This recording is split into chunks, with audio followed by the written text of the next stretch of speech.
record? Okay, great. All right, good morning, George Realty. Hope you had a nice weekend. Well, I'm glad that finally the No King protest has calmed down quite a bit, and hope that it will be the end of it, at least for the time being. And you know, a couple of say ESCO has been canceled because of that. So I hope that will not that did not affect your deals in George Realty. So as I said, hopefully that's the end of the protest, and we can get back to business as usual.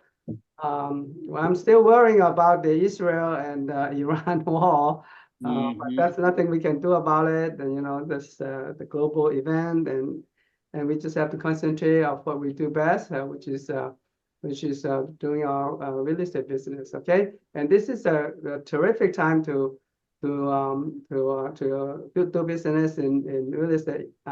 As a matter of fact, our activity in the office has been up quite a bit, so that's good news.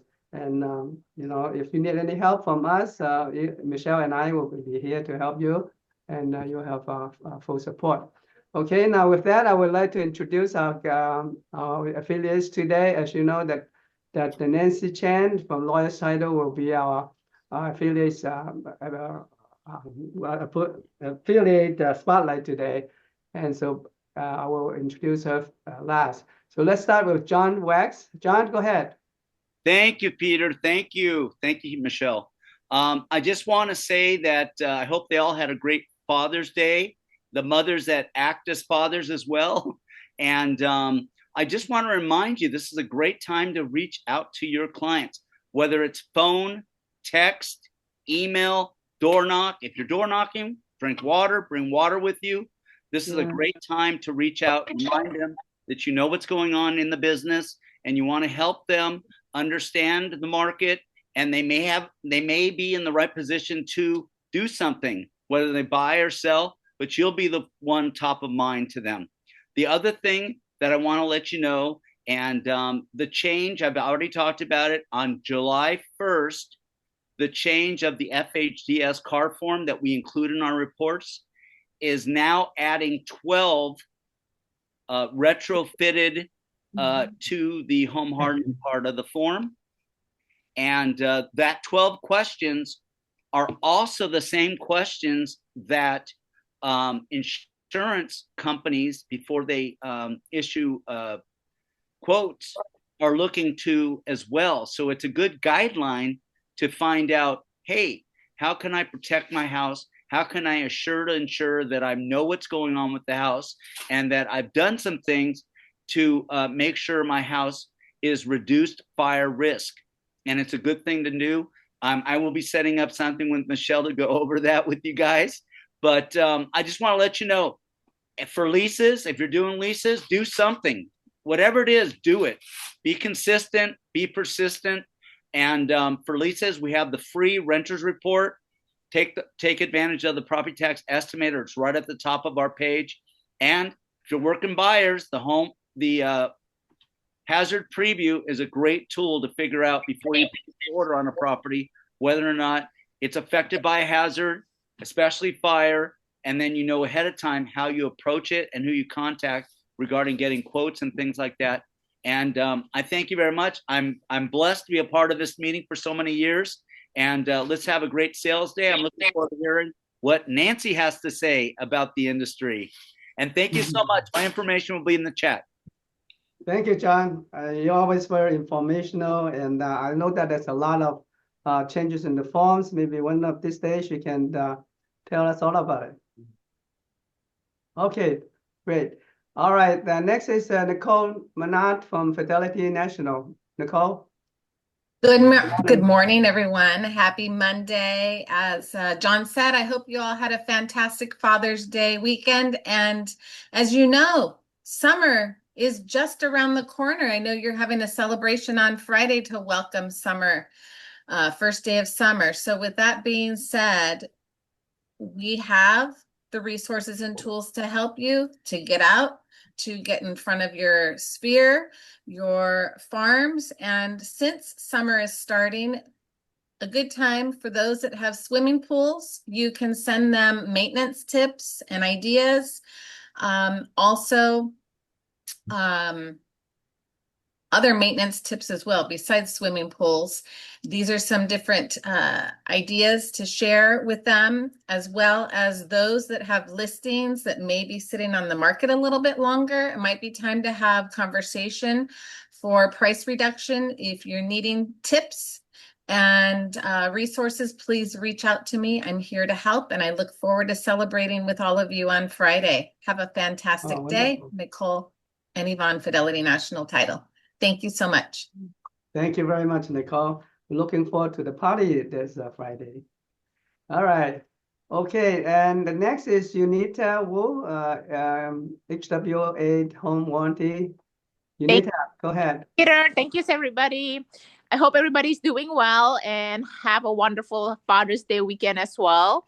And I just want to remind you, for the home warranty, we do have a lot of marketing material like door hangers. We have flyers, holders, things like that, nail files that you could give it away from the open houses. I am happy to supply them for you. So please reach out to me for all your home warranty needs. And right now, like Nicole was saying as well about the maintenance, we do have a lot of maintenance like refrigerator, air conditioning, things like that could be maintained. We have the flyers for it. So reach out to me directly, and I'm here to help you anytime. Thank you again. All right. Thank you. Thank you, Unita. Thank you. All right. We have Andrew, right? Michelle? Yes. Andrew, yeah. Hey, Andrew, good morning. Andrew. Hi, everyone. Thank you, Peter. First off, just want to wish everyone, hope everyone had a great Father's Day weekend. So my name is Andrew Chan. I'm the Business Development Executive, and a big part of what I do is to help you grow your business as well.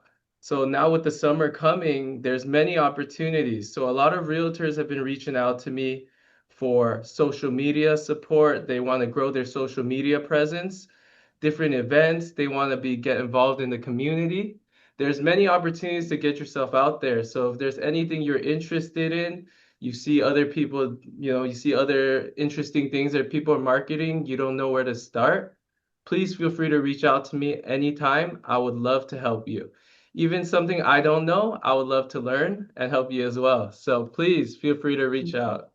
My name is Andrew Chan once again, Central Escrow Group, and I will have my number in the chat box.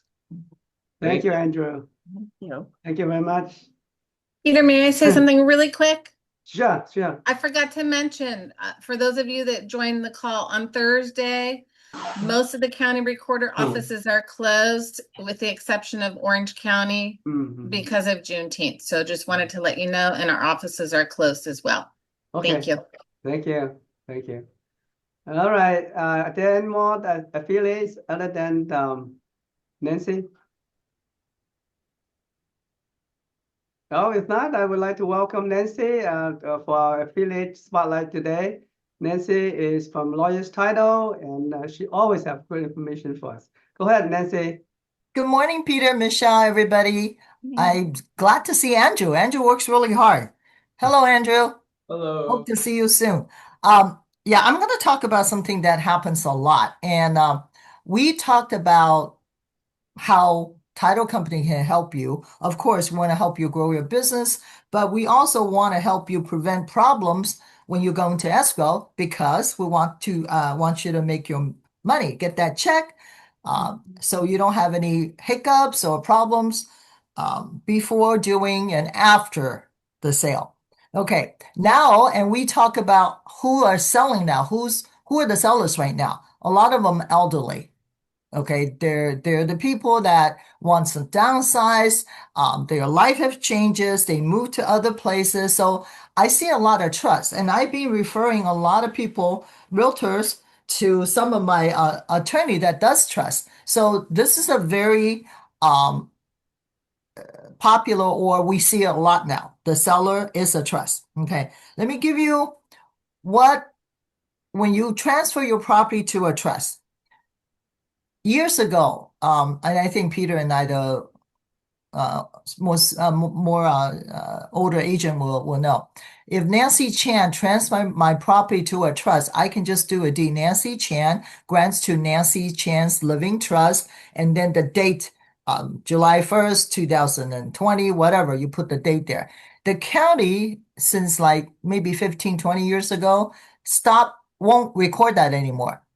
Because they want to know who's in charge of the trust. So it's preventing fraud and also understanding if there's a tax bill, who's responsible for it. So I cannot say Nancy Chan grants to Nancy Chan's family trust dated anymore. I have to say Nancy Chan grants to Nancy Chan trustee. Remember, trustee is the person that's in charge of the trust that manages this different body of entity. So I would say Nancy Chan grants to Nancy Chan, trustee of the Nancy Chan Family Trust, dated And so I've had people get mad at us, say, how come you can't record this? This is wrong way. The county tax assessors wants to know who's responsible. So that's a number one tip. So if you are helping your client do any kind of trust, some of them, they will go online and do their own trust. Okay. And I've seen that. And then they make mistakes. So if they're asking you, please go to a credit, a license or an attorney, a trust attorney specializes in trust to do it. Okay. So now you take a listing and they did this trust 40 years ago. You don't know who the trustee is. Remember, they used to do it without naming the trustee. Now they're asking to be on the deed. Okay, so let's say Michelle goes and takes a listing and it's trust. And you always, when you take the listing, you need to see where the trust agreement is. Okay. And the question that I get or the complaint that I get, well, Nancy, my clients misplaced the trust. They don't have it anymore. You're the title company. Can't you find it? No. We have the deed that was recorded granting the property into the trust, but we do not record trust because there's so many private information in there. Okay. Let's say if I have a Picasso painting, you think that if I record that, everybody will know I have one, somebody's going to rob me. Yeah. Or your private, your other asset. You can grant also your private financial information is in the trust. How many bank accounts Peter has, how many 401ks, and all kinds of stuff that he has. So we cannot record a trust. It's a private document. The owner of the trust gets to keep it. So a lot of elderly, I have one right now. They lost the trust. Grandparents lost the trust. Grandkid is one of my clients. So they went to attorney. Attorney has to go to the court and nullify the trust and have the grandparents redo a trust. Luckily, they're still alive. What if they're dead? Yeah. Okay. Then we got a problem. So I'm going to ask you as a listing agent, if you see a trust that's on title, ask them for a trust. I have people that took them a month and a half to find it. They went through all the boxes. One grandma went through the garage and found that grandpa has one box of, because a lot of the times the elderly women, they don't take care of the paperwork. It's the guy, and the husband is dead. She's the trustee, now the only trustee of the trust. She doesn't have it. It took her, the grandkids went into her garage and found a box and found the trust. Now with technology, it's so much easier. You keep one copy, scan it, and put it and give it to somebody else. My kids know exactly where my trust is at. But because the fire, now I have to scan a copy and put it somewhere else. Because I had to get all that documents out of the house for the last fire. So make sure that you ask the owner for the trust because they need time to look for it. Okay. And also, couple of things that I get is that they're older. Can they use a power of attorney? Here's a power of attorney. No, the power of attorney could be part of the trust, but a lot of it's for financial or health purposes. It has to state in the trust that these trustees, it allows the trust to use power of attorney. So without looking at the trust, I can't tell you. Okay, so number one. And again, another thing is that if there's any amendments later, because I've seen somebody try to pull a fast one on me. I closed the deal 2 weeks ago, thank heavens. I have a lot of patience, but I don't have patience for bad people. So I wanted to really, he gave me a second amendment of the trust, taking his sister out of the trust as trustee. The original trust has two trustees, him and his sister. He gave me a second amendment, taking her out. That was, and I never saw the first. So I fought with them, and afterwards they both signed, the sister and him. You remember, Peter, I think title companies not just here to get business. Of course, we have to think of ourselves. We don't want any lawsuits and claims. But in the same environment, we're also protecting the realtors, the sellers, and the buyers. Realtor, you're the one that they're most important to me. You're the one that gives me business. I have a moral obligation and a professional obligation to protect you. So if in case any of the title rep asks you for more information, you know that they're not there to cause you problems. They're there to eventually make sure you close the deal, you get your check, and there's no lawsuits coming back. You remember, if our company gets a claim or gets sued, me, Nancy Chan, I don't have any liability. Our company is going to step up. I don't have to go to court. I don't have to pay any attorney fees, but you guys will have to. So, and errors and omission, a lot of times, they don't cover a lot of stuff. So when I see the trust, I'll be asking for these things, okay? Any amendments. And also in escrow, we saw the trust. We know that the success of trustee is my daughter, Melanie Chan. So, but we need a trust certification. There's no other changes in the trust. If the settler is the person that, there's a couple of terminology. Settler is the one that created the trust. Nancy Chan is the settler, also is the trustee. So I have to certify there's no changes in the trust. If I'm still alive, I will be signing all documents. It's when people say, oh, can they do a power attorney? And there is a successor now, she's incapacitated. That's when I'm going to ask for more documents. Okay, so if I'm not the one signing, my daughter Melanie is signing, and she's not gonna, the agent doesn't tell you where Nancy is, title company is gonna say, where is she? If I'm incapacitated, there's got to be a doctor's note saying that I can't do it anymore. So the successor trustee, which is my daughter, will come in and sign everything. So there are things that we ask for. And if you want to know about these, you can call me in private. I know there's a lot of information you'll forget later, but I'm always here to help you, okay? So trust is something that we're careful about because elderly fraud. The one that I closed 2 weeks ago, he was trying to take all the money from the trust. Number one, he refused to set up an account under the trust with the two trustees. I fought him for 2 weeks. He told me to call other estate attorneys. He gave me names of attorneys, and it doesn't work. Okay, and if you go to another attorney said Nancy Chan is wrong, that attorney is not going to go to court for you. The attorney has no liability. If there's a lawsuit, he's not paying for anything. You are. So finally, the reason I didn't like the second amendment to the trust, taking the sister out as co-trustees, co-successor of trustees, is because he produced a letter. I asked, well, then I don't need any of you. If your father's still alive, I can go to anywhere to have him sign. You don't need to be here. It's his trust. Then he produced a letter that says he has dementia. He can't even take his own medication. Guess what? The second amendment was done 3 days after the doctor's letter. Peter, you're an attorney. What do you think? So he was yelling at the agent. He was yelling at the escrow. He sent an email out, quote unquote, Nancy Chan in bold print, capital, that she's not going to touch any of them. There's 3 more properties going to go to sale, that I'm not allowed to touch any of the properties. But he was wrong. At the end, we closed the deal of everything that I wanted. The daughter finally they opened an account with the trust with two co-trustees, and we closed that. So I think it was a tough battle, but I don't mind tough battles. Peter knows me well. I look at it as a challenge. Get it done right. All right. So as far as trust is concerned, we're going to review this. I need a copy of the trust. I don't need all the pages. I need the pages that concerns real estate.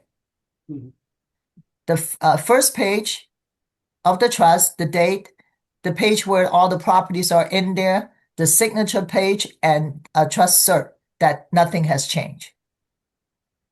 Okay, so I'll know. I'll get some. I'm meeting somebody this week. This week to take, because we have cell phones now. It's easy. As long as I see the original trust, I take the pages that I need. That's all we need. Because a lot of people say there's so much private information. Peter has 5 accounts, and I don't want his account information. I just want something that deals with his property. So I don't need the pages because some of them comes in a big binder. Okay, it's very, very complicated things in the trust. So I need a copy of the trust. I need a trust cert, and that's all. Very simple.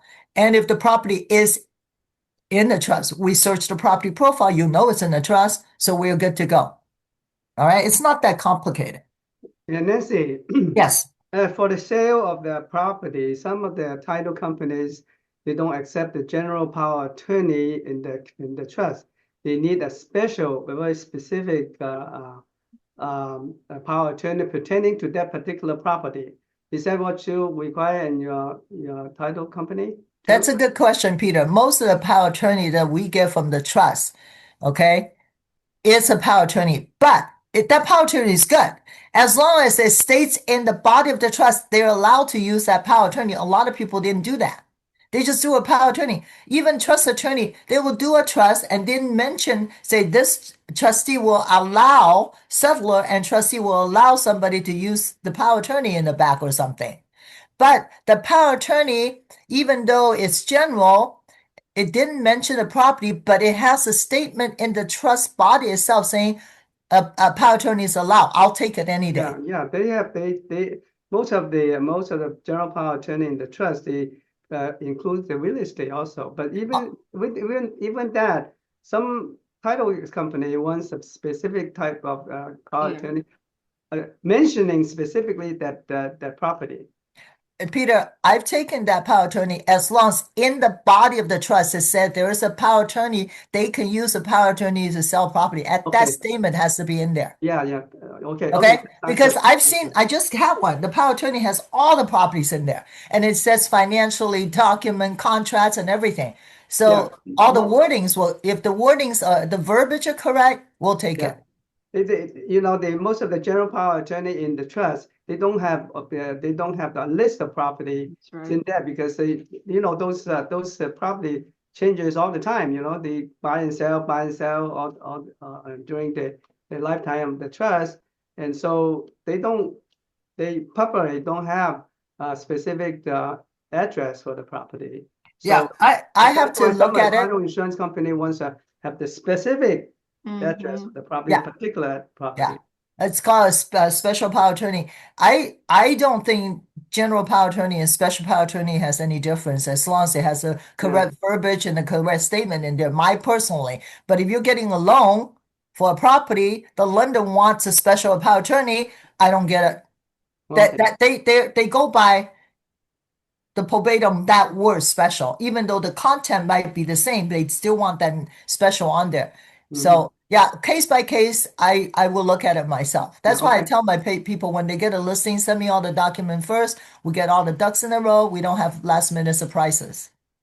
Good, thank you. And I can get approval. When they say they have a power attorney to sell and it's just listed, let us approve it first, so you don't have a last minute crisis.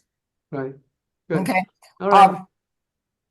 So this is really important, and then this trust we talk about, because there's a lot of them, but now we're seeing a lot of entities, LLCs, corporation, partnerships on title, and every one of them a little different. So I will also need the corporate documents, the bylaws, the articles, and also the minute. Because if there is more than, we need a meeting minute saying that the company is selling this property, just to authenticate they're really selling. Even if it's just one person, we still want him to say a statement.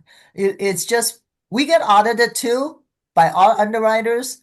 So, and if we have everything, if there's a claim, you're safe because we can provide you all the document that we wanted that help you too. Okay. So, when it's different entities, then we will require bylaws, resolution, minutes, articles, all that. And the most common thing that I get is they have the documents, but then when we run the company, they haven't paid their taxes in 2 years. So the company is, the term we use is not in good standing with the state. When it's not in good standing, I know you have a company, but we can't insure, because if it's not in good standing, that means you don't exist. I can't pass title to somebody else when your company has problems. It's not even reality, it exists. It's not in good standing. Okay, so I have one. The parents has a company here. They've been living in Hong Kong for the last 10 years. Guess what? Now the CPA is doing all this stuff, try to bring it up to good standing for the last 10 years. That's a lot of money. And if it's April, your CPA is going to ignore you because they don't have the time to deal with you. If the corporation has other properties and other issues, you might need a tax attorney. So it's not a good thing. Pay your taxes every year. I don't know why people don't do it. I'm always filing late, but I do it. So, but when, couple things I want you to understand. A lot of agents, you will get clients that say, I want to grant my property to a trust. Now let's talk about title policies. Title policies, title company give you a title policy, but you know that we only insure the ownership. We don't insure the property. We insure Michelle Olson's estate and interest ownership into this property, 123 West Garvey, whatever. But we don't insure the property. So if you change title, technically, you don't have insurance. But there are some exceptions. If you grant your property under your name exactly to your own trust, the title policy is still okay. So Michelle, you're the sole owner of your property and you transfer to Michelle Olson's family trust, trustee of the Michelle Olson family trust, you're fine. That policy is still okay. Single family 1 to 4 though, 5 and up, you don't have it anymore. Even though you're the sole owner of the property, you're the sole owner of your trust. So be careful, guys. If your client wants to change title, I get a lot of phone calls because I've been doing these trainings. Call me first. Number one, also the property tax will go up, get reassessed. Trust individuals to your own trust, you don't. But if you change it, let's say, Peter, you want to add me onto your title, I'll take it. But your property tax will get reassessed as the current market value. The law is the tax assessor's regulation is any change of ownership. People say 1%. I'll keep 1%, granted 99 to my son. No, doesn't work. Any change. Is there a change? Yes. I'm still on title. Why should they reassess me? Did you change title? Yes. Ownership different now. So agents, don't tell people to do that without talking to the assessors or reading. There's a lot of things on the website. I love technology because I can get a lot of information on the tax assessor website. So that's good. So title policy for trust into the same ownership. The settlor and the trustee are the same. 1 to 4 unit, you still have title policy. If it's 5 and up, you don't. Commercials, of course, no. Okay, so you need to get there are other things involved. You can have to get an endorsement from the original title company. It's complicated, but I'm going to be here. I know I'm running out of time, Michelle. Yes. Thank you very much. Okay. Nancy Chan talks Oh, too much. good. No, All right. that Nancy Chan. Wow. Lawyer's title. I'm here to earn your Yeah. business. Thank you. Very Right. good, Because Nancy. Nancy's very shy. Oh, that was great. Nancy's never shy. Yeah. Okay. So All good. right. Thank you, Nancy. Appreciate that very much. Okay. Anybody, any affiliates that came in late, or anybody wants to speak up or ask questions?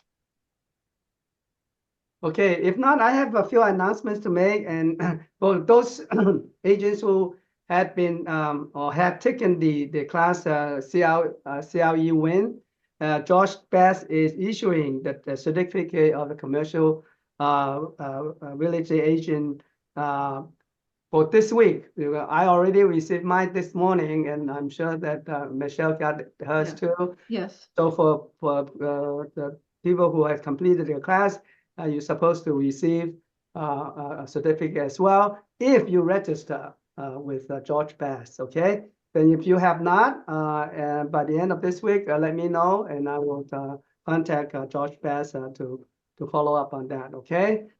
This is a very important certificate because once you have that, you are entitled to be in the Coldwell Banker commercial, and you can access all the very important resources in the Coldwell Banker commercial. Okay. Now this Friday, Michelle is going to continue on the AIR purchase agreement forms and also the LOI for commercial real estate. It will be very informational and educational. And we'll be here to help you with your real estate, with your commercial real estate needs.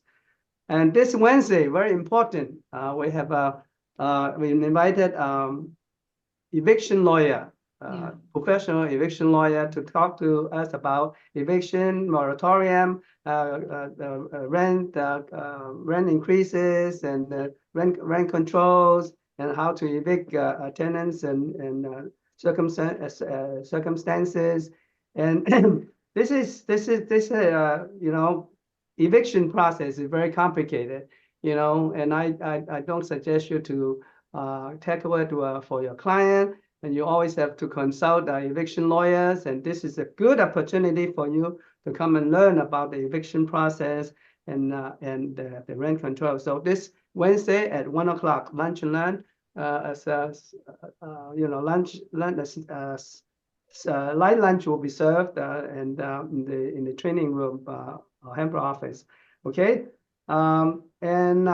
also this Friday, very important. We have our kickoff party, summer kickoff party.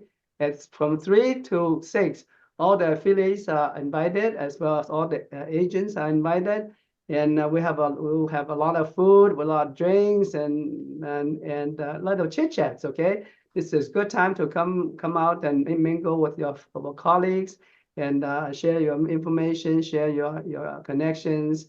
And so it will be this Friday from 3 to 6. We hope to see you all this Friday. Okay. Now and then there's one very important announcement I want to tell you. Guys, is that one of the escrow company by the name of California Escrow has been sued by the Commissioner of Financial Protection and Innovation for violations of RESPA rules and kickback, and its license has been revoked, and many agents in some of the brokerage has been involved, and they have submitted their names to the DLE for investigation. So I have to caution you very, very seriously that, hey, when you're working with the SO company, title company, don't get into the kickback, okay, mode.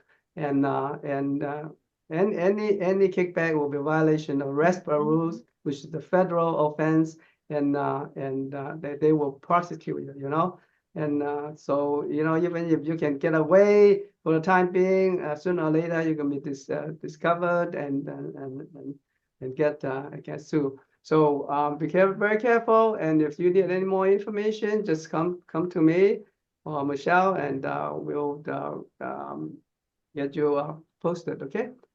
All right. With that, I would like to get into the company's business activities. Michelle, go ahead and tell us what's going on with the company.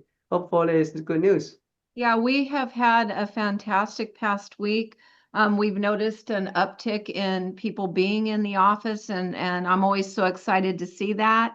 And we're receiving phone calls on transactions that are ongoing. And I just want you to know that Peter and I love those calls, love the questions. Any question is good to ask us. If you do have a question, don't feel funny about asking. We're here to help you get through your transaction smoothly. So never feel funny about asking anything. We're here to help.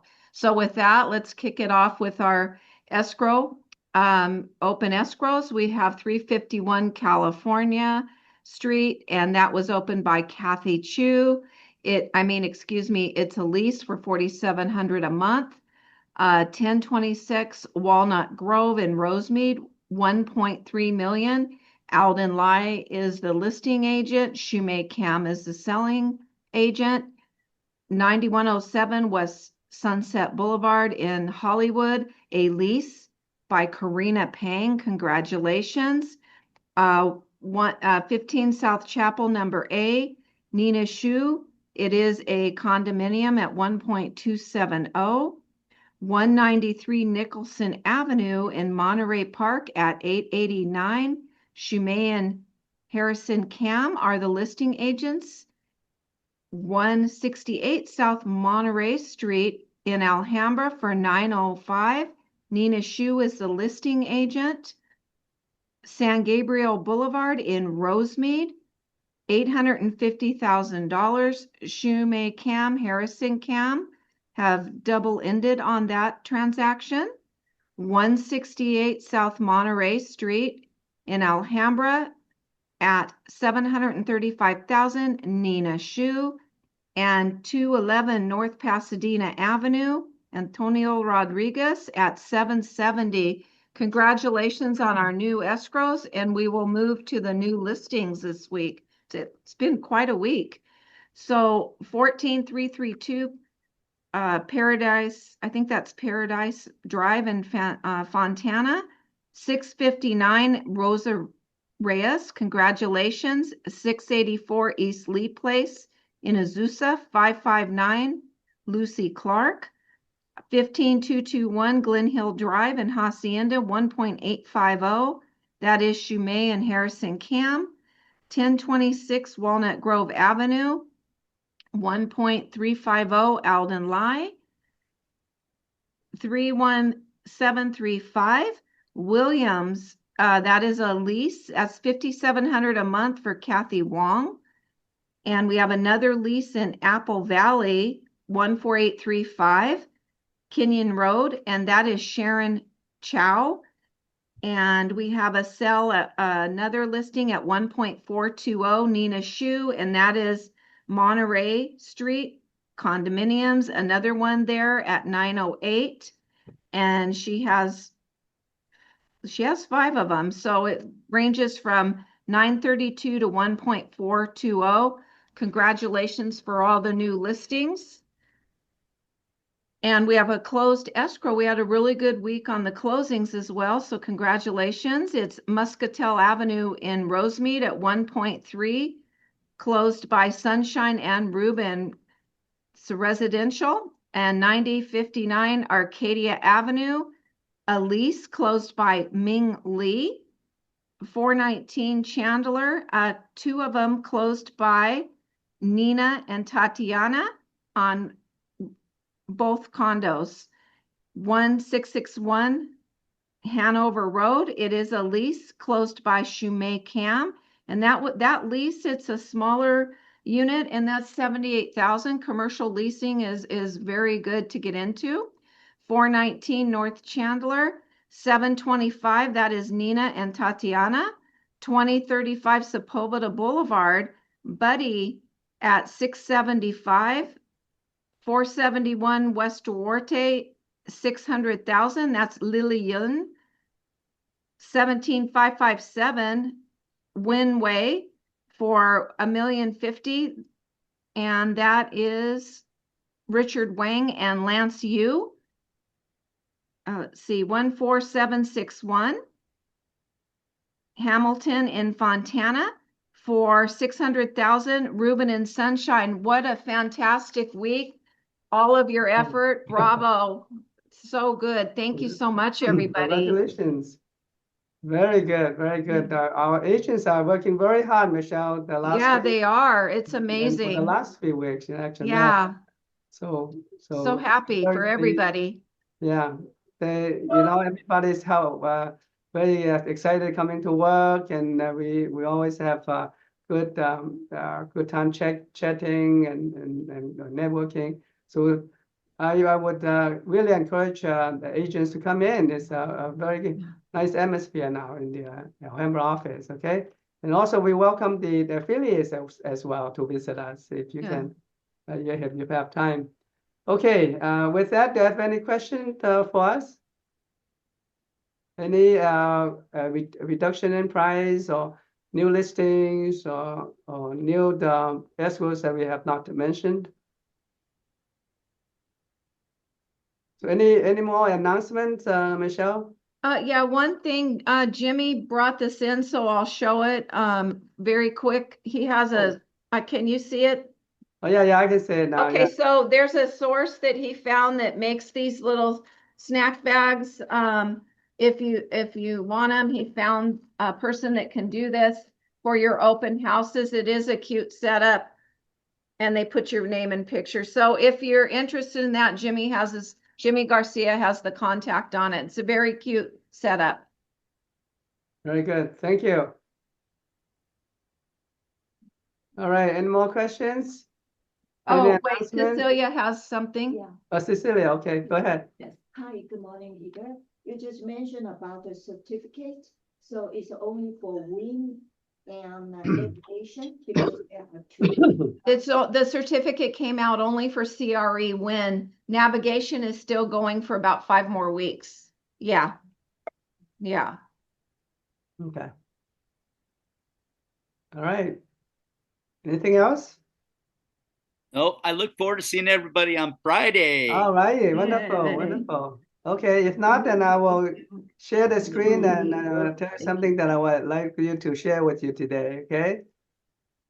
Now, as you know, that twice a year, one in June and one in December, there are new forms released by the California Association of Realtors. And the new forms is going to be released June the 24th, which is next week. So I would like to give you a preview of what is going to be released. They have altogether 81 forms. It's very kind of intimidating, but don't get it. Don't let it scare you because most of them are very minor changes, and there's only about 13 new forms, and there's some changes in the RPA. The most changes are there in the RPAs and the related forms. So it's not a bad release, and it's manageable. So all you have to do is be calm and dissect it one by one, and you can manage it in no time. Okay, so I'm going to share with you the new forms today, and then the next week or so I will share with you all the minor changes in other forms.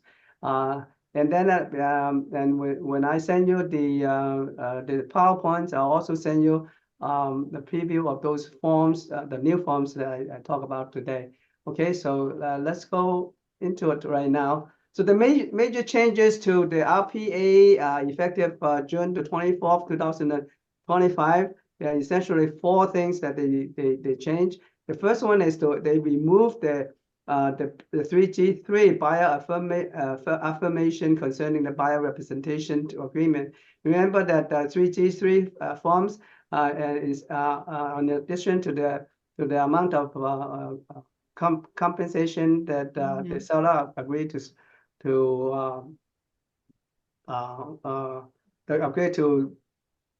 pay the buyer's broker. They also have the buyer's affirmation saying that the buyer and the buyer's agent has a representation agreement. But now they think that it's none of the seller's business. So So that information, the affirmation, they took it out from the 3G3, but nevertheless, they still have the amount of compensation for the bias agents intact.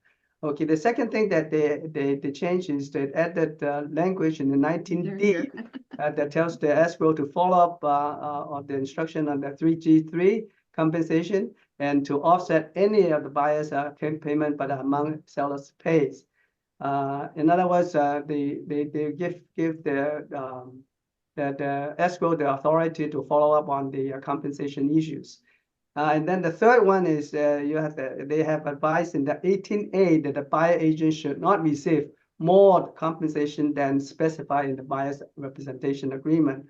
So that is the law, you know, that's the intent of the NAR settlement.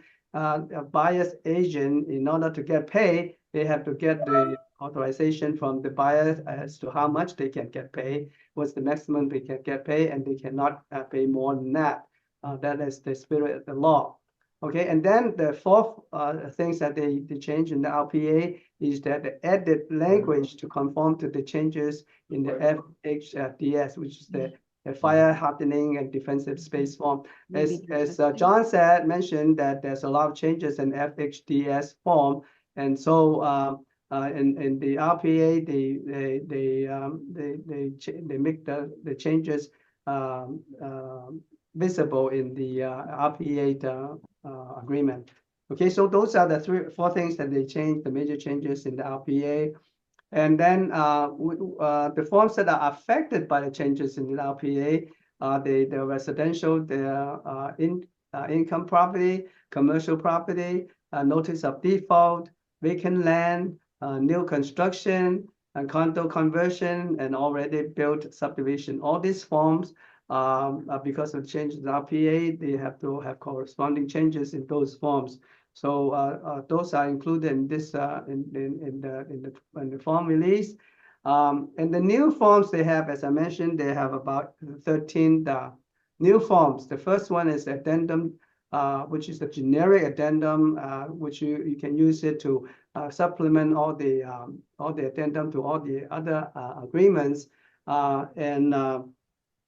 and for use of the form with our agents and referring to the modifier of terms. So this is a pretty generic one, and you can use it for any addendum or any changes of terms.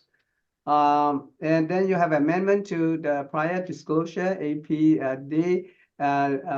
They give you the disclosure and outlines the terms for the purchasing of a tenant-occupied property. So in other words, if you purchase the property that is being occupied by a tenant, they are giving you the disclosure about the tenant's right, the security deposit entering, and the lease or rental agreement review. And those are the terms that they want to alert the buyer of what the tenant-occupied properties you have to watch out for.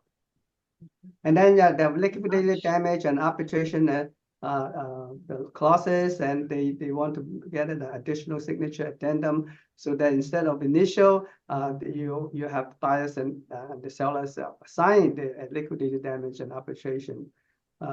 Okay, so this is just a little bit of improvement on the documentation of liquidated damage and arbitration. And then you have a new construction advisory. Instead of it used to be new construction disclosure, but now instead of that they have a new construction advisory, because actually it's not a disclosure, it's not a required disclosure, it's just advisory to the parties involved, and so they changed the name to the new construction advisory instead of new construction disclosure. And then we have the confidentiality and non-disclosure agreement, NDA. They use the CND, you know, like the confidential and non-disclosure. And instead of they're using that name, now they use the non-disclosure agreement, which is in conform with all the general lawyers use, you know, or business use of a non-disclosure agreement. it gives you the added acknowledgement of the broker duty to comply with the NAR and MLS rules regarding posting pictures, and then that's the certain things that you have to keep confidential about. Then you have the rental property owner advisory, and this is like you're buying a property for rental for investment, and they will just give you the buyer's advisory about the risk of renting out property, such as the rent control, eviction process, and upkeep, and the security deposit, screening fees, and insurance, and all that. And if there's any question, you have to they advise you to consult the attorney. Then you have the seller in possession advisory. In case the seller wants to continue to occupy the property after the sale, this is advisory that for the buyers that you have to watch out the possibility of creating a tenancy and or extended possession, or need for verification of conditions, and especially the insurance. And then, if there's any questions, they advise the parties to consult with the attorney. And then you have a short sale listing addendum.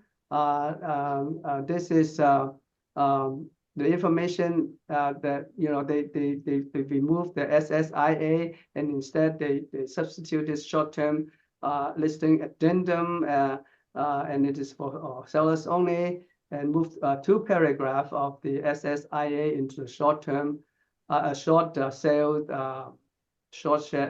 addendum. So the SSIA is no longer valid, and then now instead of SSIA, they have SSLA now.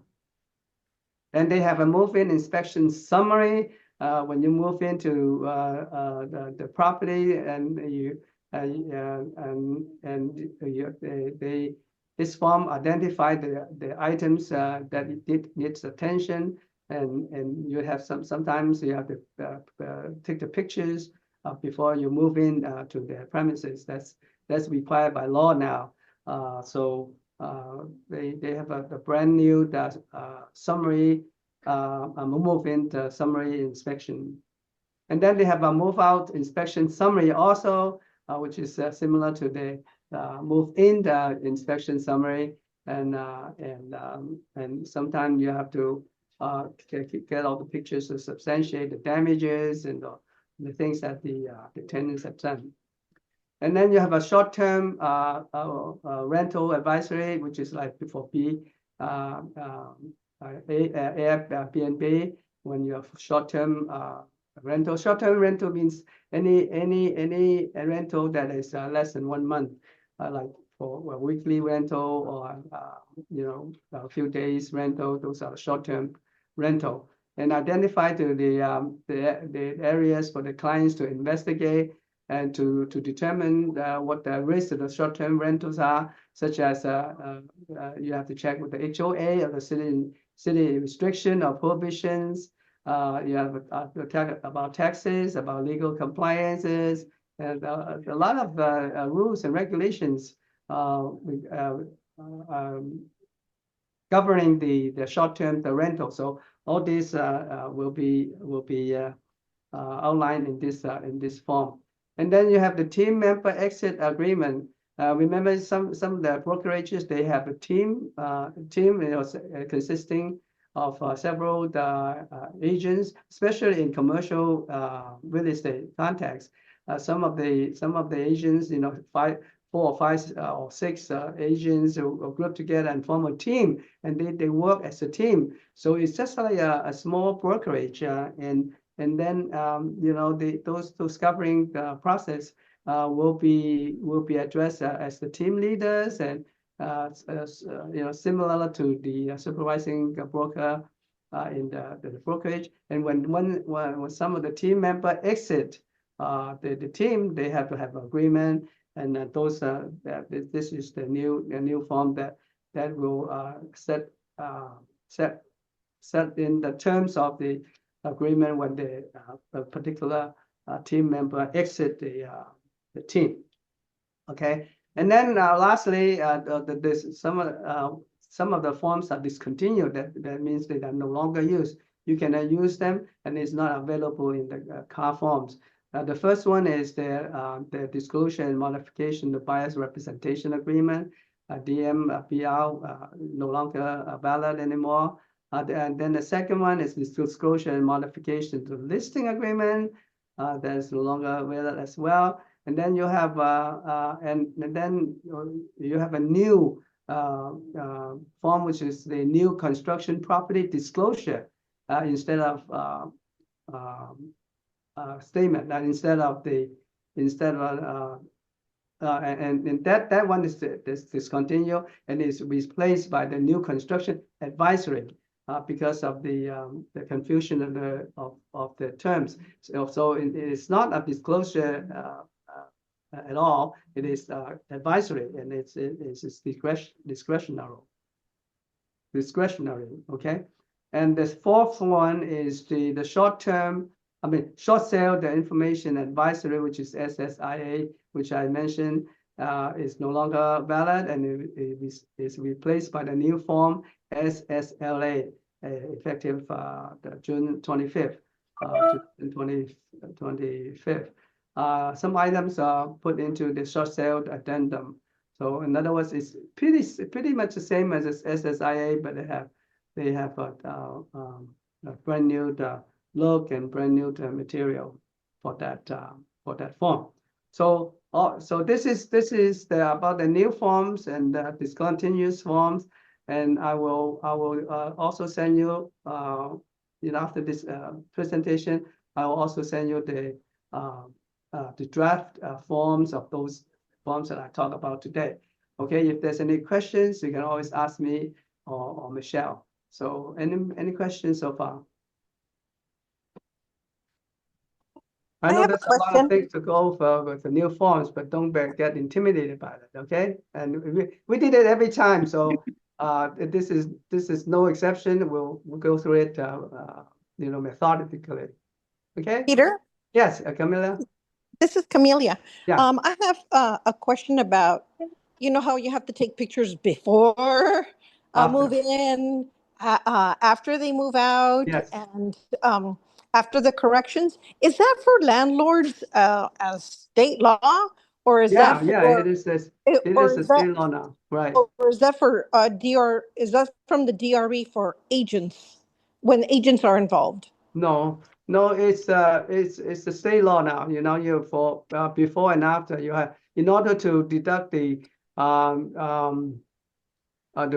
damages for the tenants and move out, you have to have both the move in and move out evidence. Okay, thank you. Sure. Anybody? Questions? Okay, if not, I wish you a nice week, and I hope to see you all in the party this Friday. Okay, don't miss it. It's going to be Thank you. good fun. Thank you all. Have a Thank great you. week. See you Have Friday. a great week. So you can see you Thank all. you. We'll see All you right. then. See you, John. Bye. Okay. Bye, everybody. Bye-bye.